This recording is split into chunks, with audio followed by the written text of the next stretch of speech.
The theme of this year's State of Black America report is Protect Our Progress. National Urban League CEO Mark Morial says blacks and Hispanics, the nation's largest racial minorities, are better off economically than a year ago. The jobless numbers have come down, and more black people and more people overall are working today than in almost 10 years. But the State of Black America report suggests African Americans and Hispanics still lag behind whites economically. The annual study found the standard of living for African Americans is 72.3% of that of the average white person. For Hispanics, the equality index is 78.4%.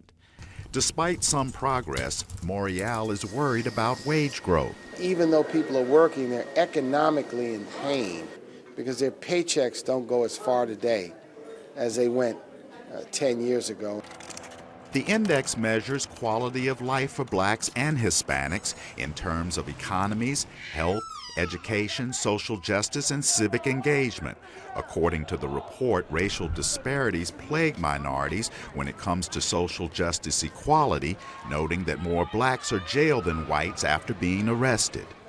African Americans did make gains in education, with a growing percentage of blacks staying in school.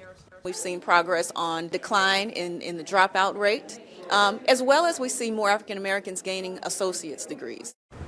The study also found a troubling rise in hate crimes against religious and racial minorities such as Muslims. The nation of a great mosaic that the United States of America represents cannot tolerate hateful incidents. It's corrosive, it's divisive, and it's un-American.